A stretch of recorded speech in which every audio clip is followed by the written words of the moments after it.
morning po. Magandang umaga. Good morning, Brother Dave. Pakishare na po yung ating video para makita agad ang ating mga kapatid. Good morning po sa inyo. Tayo po ay nandito sa Insight, preaching the Word of God as it is. Tayo po ay mag-aaral ng salita ng Diyos ngayong umaga. Isa po itong programa ng Doro Faith Church Pandi. Ang layunin ay mapag-aralan at maisabuhay ang salita ng Diyos. Ngayon din ay mabasa ito ng buo. Good morning, Sister Elsa. Good morning, Sister Jasmine. Good morning, Sister Betty. Pakisamahan niyo po ako sa kalahating oras ng pag-aaral ng salita ng Diyos. Bago po ang lahat, tayo ay umawit sa Panginoon. Sabayan niyo po ako. Mabuting bagay na uwitan ng Panginoon. Good morning, Brother Lem. Good morning, Pastor Wilma.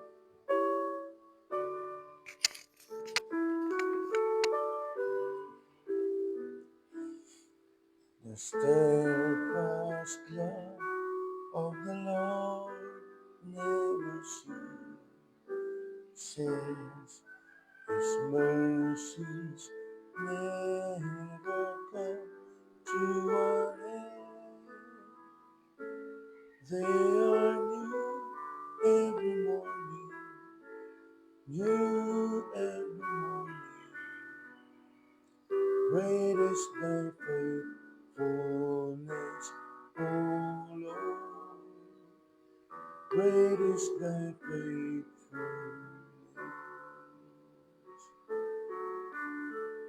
Isang pa. The steadfast love of the Lord never ceases. His mercies never come to an end. They are new every morning, new every morning. Great is thy faithfulness, O Lord. Great is thy faithfulness.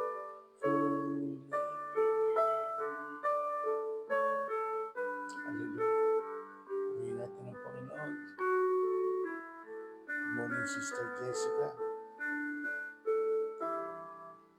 The steadfast love of the Lord never ceases. His mercies never come to an end. They are new every morning, new every morning. Great is thy faithfulness, O Lord. Great is thy faithfulness.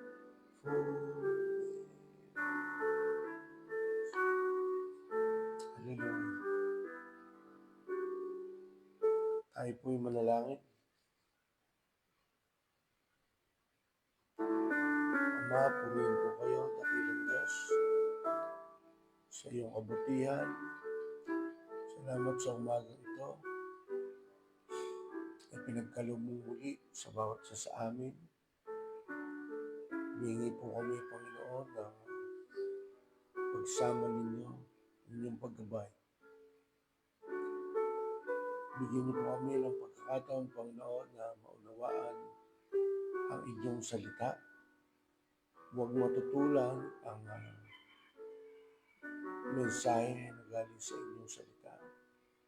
Kundi magawa namin, mahakbangan namin, Panginoon, at may takwil namin ang mga mali sa aming mga buhay.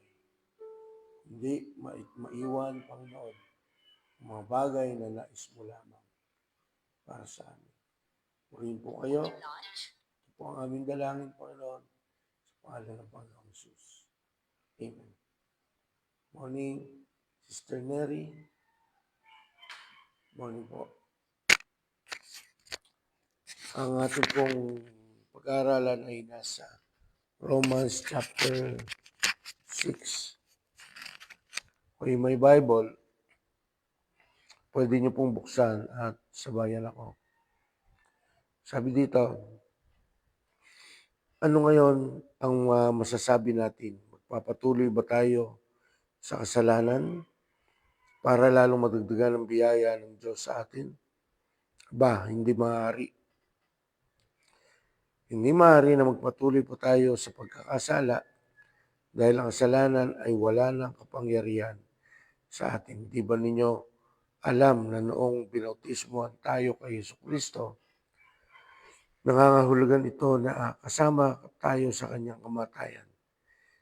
Kaya noong binautismohan tayo, namatay tayo at inilibing na kasama niya. Kung paanong binuhay muli si Kristo sa pamamagitan ng dakilang kapangyarihan ng Ama, tayo rin ay mamuhay sa bagong buhay. At kung nakasama tayo sa kanyang kamatayan, tiyak na mabubuhay tayo muli. Tulad ng muli niyang pagkabuhay. Alam natin na ang dati nating pagkatao ay ipinako na sa krus kasama ni Kristo para mamatay. Kaya hindi na tayo dapat alipinin pa ng kasalanan. Sapagkat ang taong patay na ay malaya na sa kasalanan. At kung namatay tayong kasama ni Kristo, naniniwala tayong mabubuhay din tayong kasama niya. Sapagkat alam nating si Kristo ay muling nabuhay at hindi na muling mamamatay. Wala nang kapangyarihan sa kanya ang kamatayan. Minsan lang siyang namatay para sa kasalanan ng mga tao at nabubuhay siya ngayon para sa Diyos.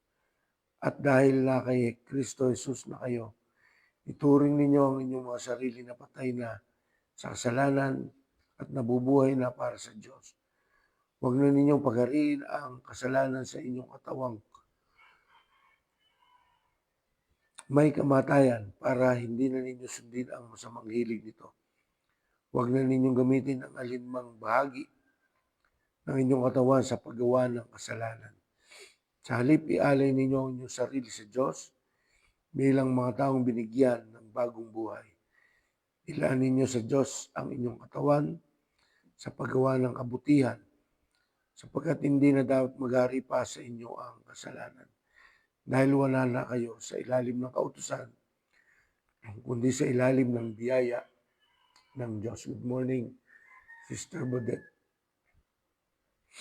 Ngayon, dahil wala na tayo sa ilalim ng kautusan, kundi sa biyaya na ng Diyos, nangangahulugan bang magpapatuloy pa rin tayo sa paggawa ng kasalanan? Hindi. Hindi niyo ba alam na alipin tayo ng anumang sinusunod natin? Kaya kung sinusunod natin ang kasalanan, alipin tayo ng kasalanan at ang dulot nito ay kamatayan. Pero kung sumusunod tayo sa Diyos, mga alipin tayo ng Diyos at ang dulot nito ay katwiran. Noong una, alipin kayo ng kasalanan, pero salamat sa Diyos. Dahil ngayon, buong puso ninyong sinusunod ang maaral na itinuro sa inyo. Pinalaya na kayo sa kasalanan at ngayon alipin na kayo ng katwiran. Ginagamit ko bilang halimbawa ang tungkol sa mga alipin para madali ninyong maunawaan ang ibig kong sabihin. Noong una'y nagpaalipin kayo sa karumihan at kasamaan at naging masama na nga kayo. Ngayon naman magpaalipin kayo sa kabutihan para maging banal kayo. Nung alipin pa kayo ng kasalanan, wala kayong pakialam sa matuwid na pamumuhay. Ano nga ba ang napala ninyo sa dati ninyong pamumuhay na ikinahihiya na ninyo ngayon? Ang dulot ng mga iyon ay kamatayan. Pero pinalaya na kayo sa kasalanan at alipin na kayo ng Diyos at ang dulot nito ay kabanalan at buhay na walang hanggan. Sapagkat ang kabayaran ng kasalanan ay kamatayan. Ngunit ang kaloob ng Diyos ay buhay na walang hanggan sa pamamagitan ni Kristo Jesus na ating Panginoon. Purihin ang Panginoon. Good morning, Sister Michelle. Okay. Pag-aaralan natin ngayon yung bagong buhay sa Panginoon, no? Ang buhay na makatuwiran o matuwid. Tayo alipin na ng katwiran. Pag sinabing katuwiran, hindi pangangatwiran, kundi isang bagay na matuwid sa mata ng Diyos. Maraming bagay ang matuwid sa mata ng Diyos. Meron ding maraming bagay na hindi matuwid sa mata ng Diyos. At ayaw ng Diyos na gawin pa natin yung mga bagay na hindi matuwid sa kanyang paningin. Nang tinanggap natin ang Panginoong Hesus, tayo'y nakipagtipan sa Kanya at nangako na siya na ang masusunod sa ating buhay. Kaya ang paglipat natin sa agreement na ito, ang pakikipagtipan na ito, ay nangangahulugan na ito na yung huling yugto ng buhay mo na ikaw ang masusunod, kundi ang Panginoon na ang masusunod. Ang bawat tao na mas inuuna ang sarili niyang gusto ay malayo sa katotohanan na siya'y sumusunod sa Panginoon. Dahil nagre-require o nangangailangan na kapag tayo sumunod sa Panginoon o nagsabing susunod tayo sa Panginoon, una, itatakwil mo ang iyong buhay at si Jesus na ang masusunod. Hindi sa itatakwil yung kabutihan ng buhay. No, huwag mo misinterpret. Ang itatakwil mo ay yung mga mali sa iyong buhay. Yung mga nangyaring masama na hindi mo dapat gagawin dahil ayaw yon ng Diyos. Sabi nung binasa natin, nung tayo nabautismohan, inilibing na yung ating kasalanan kasama ni Jesus Christ. At simbolo iyon ng pagpapapako ng ating mga kasalanan sa krus. Pag ipinako yung kasalanan sa krus, ay wala na yun sa atin. Nakapako na sa krus. Ang simbolo ng krus ay kamatayan. Kaya nga, isinasama nating ipako sa krus yung ating mga kasalanan. Si Jesus Christ ang ipinako sa krus dahil siya lang yung may kakayahan na kunin yung ating mga kasalanan dahil siya yung handog na walang sala. Good morning, Sister Imelda. Dahil doon sa mga bagay na yun na ginawa ng Panginoong Jesus, dahil tayo nanampalataya sa Kanya, isinama na natin yung ating mga kasalanan. Tama po, namatay si Jesus Christ para sa lahat. Pero hindi ito pwedeng i-claim ng lahat maliban na siya ay pumapayag na magpailalim sa kapangyarihan ng Diyos at gawing Panginoon ang Panginoong Hesus. Kapag ang isang tao ay siya pa rin ang Panginoon, lumalabas na walang nangyaring pagbabago at walang nangyaring pakikipagtipan o pakikipag-usap. Lumalabas na hindi naging totoo sa isang tao ang kanyang pakikipag-ugnayan sa Panginoon, ang kanyang pakikipagrelasyon sa Panginoon kapag nananatili sa kanya ang kasalanan. Okay. Ang kasalanan ay paglabag sa utos ng Diyos. Hindi sa utos lamang ng tao, kundi lalo na sa utos ng Diyos. Pag sinabing kasalanan, ito yung mga bagay na ipinaiiwasan ng Diyos na huwag natin gawin. Pero ginagawa naman natin. Nagiging kasalanan yun. Ito din naman yung mga bagay na iniuutos naman ng Diyos, pero hindi naman natin ginagawa. Dalawang bagay po. Sin of omission and sin of commission.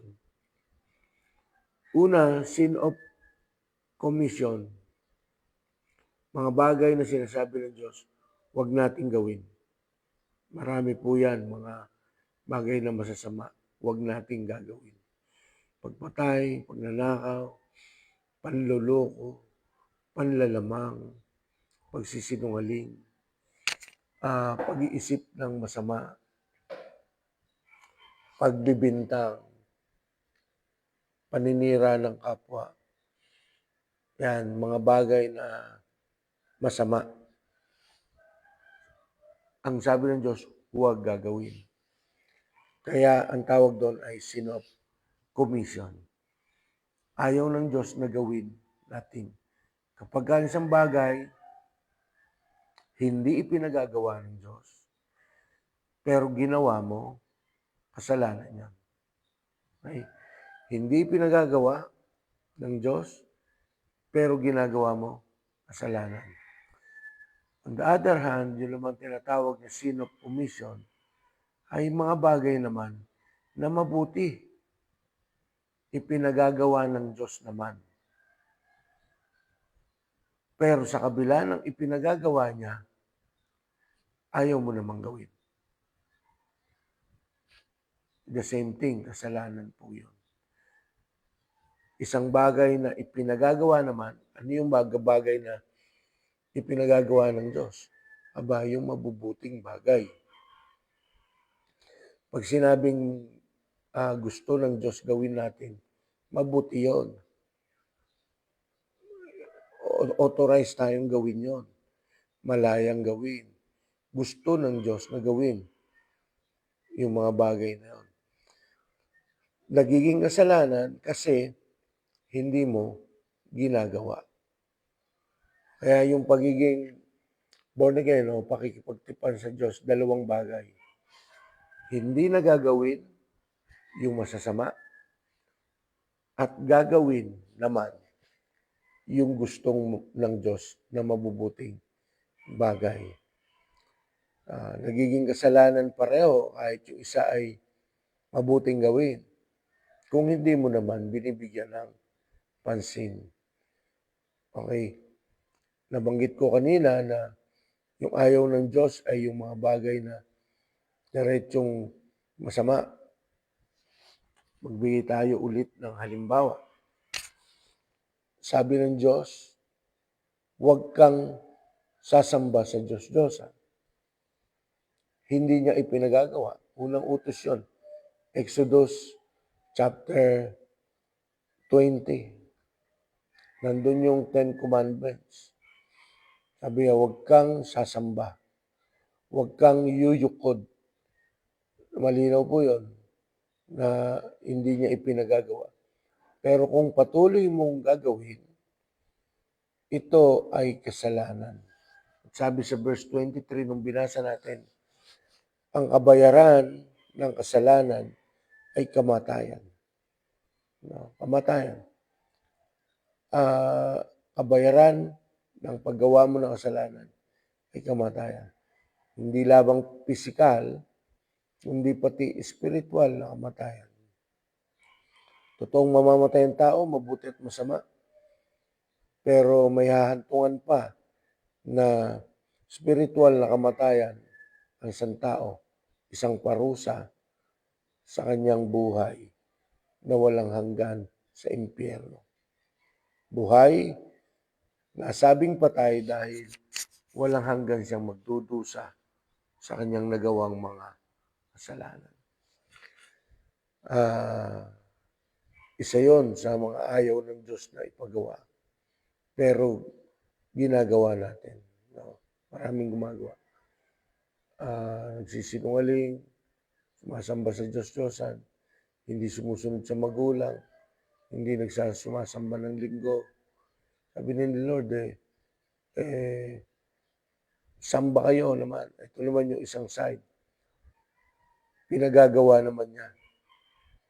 Ayaw natin gawin. Isang bagay na gustong-gusto naman ng Diyos, ayaw naman natin. Una, yung sambahin siya sa spirito at katotohanan, sabi ng Diyos. John 4:23-24. Darating ang panahon at ngayon na nga, nasasambahin ako ng mga tunay na mananamba. Ang Diyos ay spirito, kaya dapat ninyong sambahin ako sa spirito at katotohanan. Sabi ng Diyos, sambahin siya sa espiritu at katotohanan. Baliktad naman yung ginawa ng tao. Kung kailan naman sinabi ng Diyos na sambahin siya sa espiritu, gumagawa naman siya ang tao ng kabaliktaran. Hindi siya sinasamba sa espiritu, kundi sa pisikal. Sumasamba ang tao. Kagaya nung una, ayaw ng Diyos ipagawa. Huwag kang sasamba sa rebulto. Ginawa ng tao, sumamba sa rebulto. Pangalawa naman, sabi, sambahin ninyo ako sa espiritu. Tigas ang ulo ng tao. Ang ginawa naman niya, sinamba sa pisikal. Gumawa ng pisikal na anyo ang tao para sambahin niya. Dalawang bagay, nilabag sa diretsuhang pagbabawal at nilabag sa pagpapasunod sa utos. Pag binawal, ginagawa. Pag ipinagagawa, ayaw gawin. Dalawang bagay na parehong kasalanan sa mata ng Diyos. Sabi sa James chapter 4 verse 17, kung alam mo ang isang bagay at ito ay mabuti, ngunit hindi mo ito ginagawa, ito ay kasalanan. Kaya kapag sinabi ng Diyos, gawin mo ito, mabuti yon. At pagka hindi mo yun ginawa, kasalanan yon. Maraming tao nagsasabing, umiwas na ako sa mga kasalanan. Kaya nagagawa ko na. Hindi pa po. Dahil kung hindi mo naman sinusunod yung isang bahagi, hindi nagiging lubos yung iyong pagsisisi. Umiwas ka nga sa kasalanan, sa bisyo, sa ganong klaseng kasalanan, nakaiwas ka sa paggawa ng masama, panloloko, pagsasalita ng masama, pagmumura, pagtaya sa wedding. Nakaiwas ka doon. Pero yung pinagagawa naman ni Lord, di mo naman ginagawa. Kasalanan pa rin. Kaya hindi maaari na iiwas lang sa masama. Kundi ang pagsunod sa Diyos ay ganito po. Pag-iwas sa masama at pagsunod sa gusto ng Diyos. Kaya kung hindi mo pa ginagawa yung gusto ng Diyos, kahit umiwas ka na sa mga bagay na masama, kakasala ka pa rin. Kasi hindi pa rin siya ang nasusunod sa buhay mo. Tandaan po natin, ang pagiging born again ay isang experience ng pagsunod sa Diyos, hindi sa pagsunod sa tao. Magpahanggang ngayon, mas nakakalamang na masinusunod ng tao ang utos ng tao. Sinabi ng mga tao, gumawa ka ng rebulto, gumawa. Sinabi ng tao, sambahin niyo ang rebulto, sinamba. Sinabi ng Diyos, huwag mong sambahin ang rebulto. Ang ginawa ng tao, sinamba pa rin. Kaya saan po lalagay? Doon na tayo lumagay sa tamang pakikipagtipan sa Diyos. Kaya nga po ako bilang pastor, bigyan ko kayo ng patotoo nung araw po isang Katoliko na talagang sumusunod sa pamantayan ng Iglesia Katolika. Pero nung nakita ko yung kamalian nito, mas sinunod ko ang Diyos kaysa ang tao. Hindi ko na inintindi yung kahihiyan na tatanggapin ko dahil mas ayokong ipahiya ako ng Diyos kaysa sa tao. Totoo po, marami kong kaibigan noon na iniwan ako dahil sa pag-alis ko sa relihiyon na Katoliko dahil sumasamba nga sa Diyos-Diyosan. Sinumpa nila ako, nagalit sila sa akin. Mga kaibigan ko na dati tinutulungan ako sa mga bagay-bagay, hindi na. Umiwas na sila. Pero nakasama ba yun sa akin? Hindi. Dahil mas naging kaibigan ko ang Diyos. Tandaan natin, kapag ka mas inuna mo ang tao kaysa sa Diyos, magiging kaaway ka ng Diyos. Kailangan bago mo mahalin ang tao, unahin mo munang masunod ang Diyos. Dahil sa pagsunod mo sa Diyos, tsak na gagawin mo ring mahalin ang iyong kapwa. Pero pag inuna mo ang iyong kapwa, nasundin, pero hindi mo naman sinusunod ang Diyos, dalawang bagay na ang iyong hindi nagagawa. Okay, naging Diyos-Diyosan ang tao at binaliwala mo ang Diyos. Kaya gawin natin, unahin natin yung mas nararapat. Sinabi sa Matthew,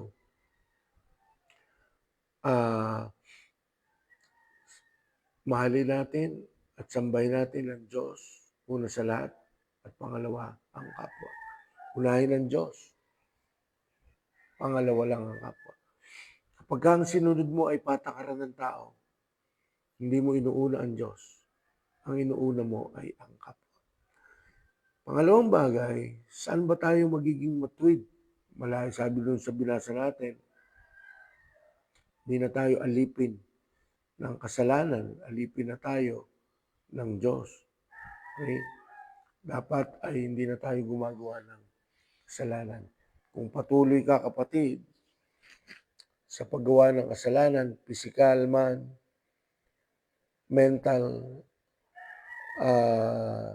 spiritual, ay kasalanan lahat yun. Paano ko masasabi ang kasalanan ay physical? Yung gusto ng laman mo, ang sinusunod mo. Ang yung addiction, maraming addiction. Akala natin sa alak, sugal, babae, lamang ang addiction, ang kasalanang makalaman. Pero maging sa mga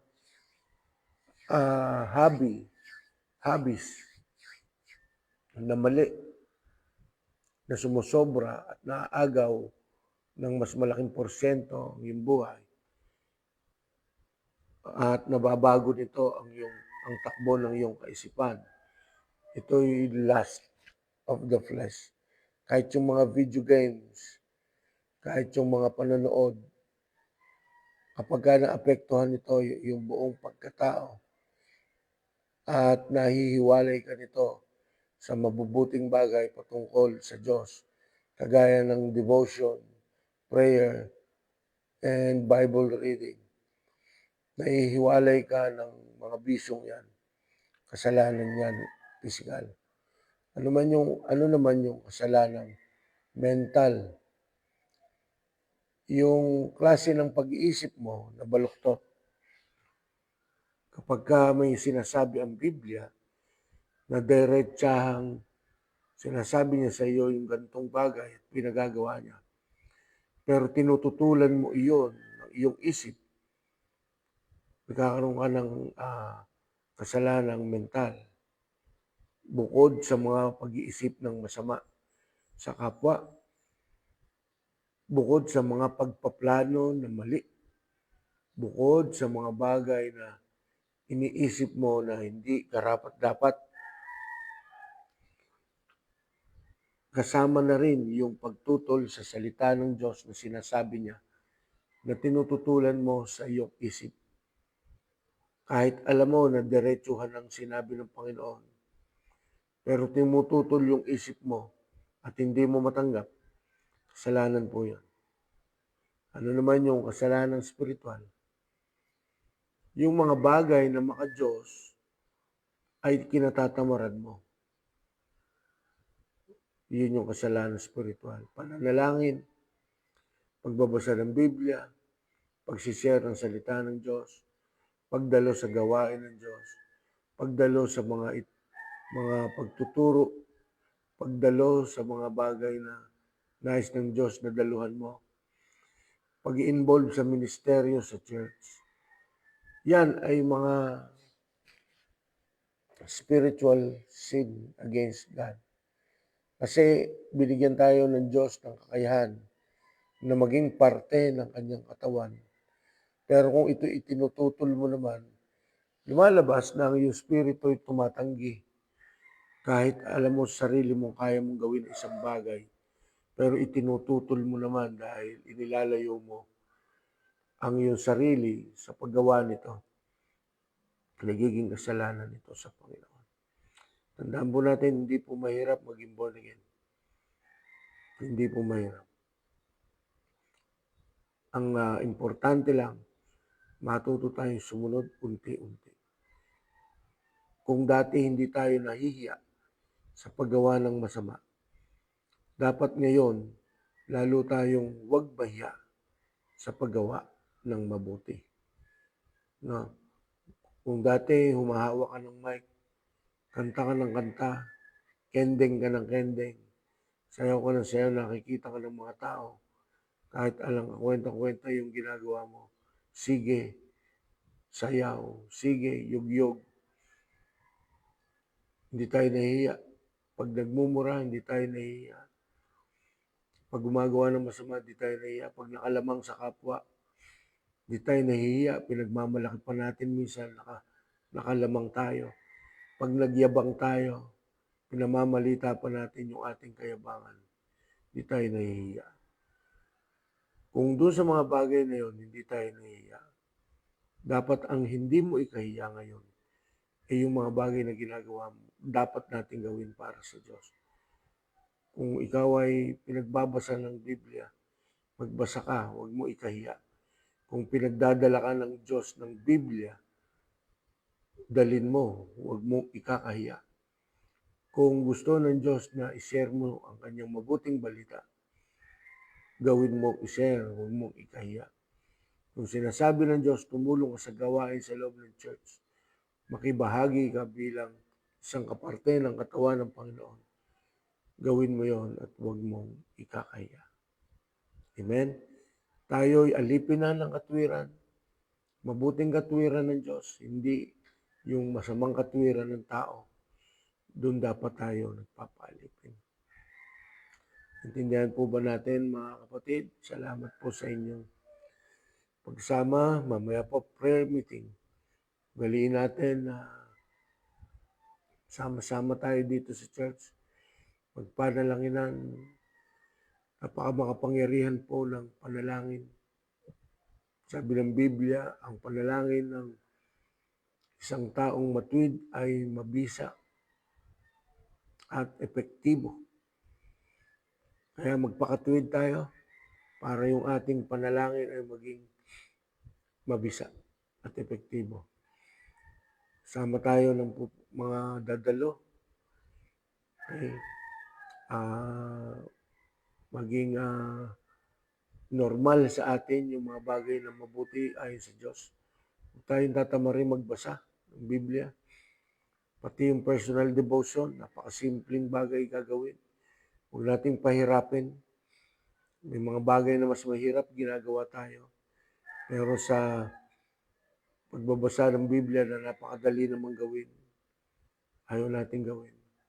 Kakaya yun sa Panginoon. Gawin po natin. Tuloy po tayong magsama-sama lagi tuwing umaga. Portahan natin yung ating mga kapatiran. Yung mga Bible, yung ating mga devotion sa umaga. Gawin po natin yan ng mabuti. Purihin po ang Panginoon. Tayo po'y manalangin. Purihin ka, salamat sa iyong kabutihan. Pagpalain niyo po ang araw ng inyong mga anak.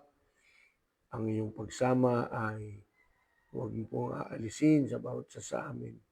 At manabik nawa kaming lagi sa iyong gawain. Ingatan niyo po kami saan kami paroroon. At ibus yung pagpapala sa bawat isa. Purihin ka. Ito po aming dalangin. Sa pangalan ng Panginoong Jesus. Amen. Amen. Amen. God bless po sa inyo lahat. Pagpalain po tayo lahat ng Panginoon.